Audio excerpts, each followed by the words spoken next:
Laudato si, Laudato si. Bonjour, le mouvement chrétien des retraités vous propose aujourd'hui quelques réflexions à partir d'une fable de La Fontaine. Vous vous souvenez de cette fable? Une grenouille vit un bœuf qui lui sembla de belle taille. Elle, qui n'était point grosse en tout comme un œuf, envieuse, s'étend et s'enfle et se travaille pour égaler l'animal en grosseur. Du temps de La Fontaine, on ne connaissait pas les énergies fossiles ni l'industrie moderne, mais déjà beaucoup d'hommes étaient tentés par la démesure. L'homme est un être vivant qui vit en symbiose avec l'univers dans lequel il est immergé. Si l'on a une âme de poète ou de naturaliste, on est émerveillé ou admiratif par la diversité et la complexité de l'univers et du monde vivant. Et l'on comprend que les interactions avec notre environnement naturel doivent être conduites avec mesure et prudence pour ne pas détruire ce bel ensemble. L'être humain est une machine biologique remarquable. Il se contente de 80 kg de carbone par an pour assurer sa nourriture. Le carbone est le composant de base de tous nos aliments, et notre organisme peut l'absorber sous des formes aussi diverses que la salade ou le camembert. Allez donc faire marcher votre voiture avec de la salade ou du camembert.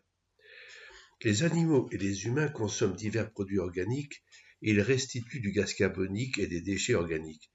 Les déchets organiques vont enrichir l'humus et le gaz carbonique rejeté dans l'atmosphère sera absorbé par les plantes pour produire de nouvelles quantités de produits organiques.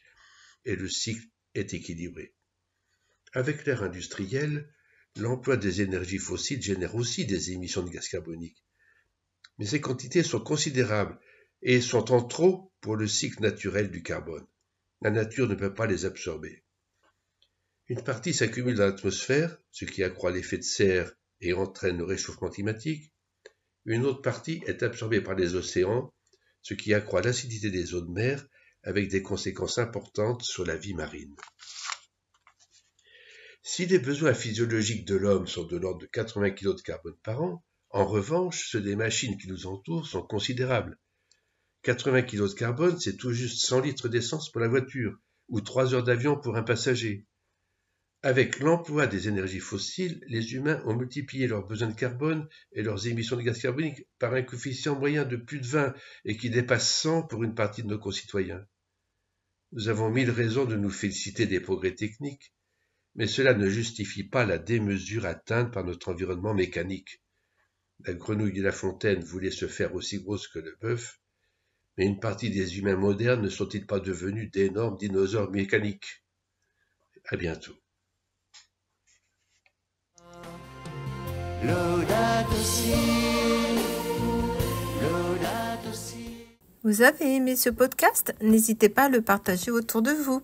Podcast réalisé par le Mouvement chrétien des retraités.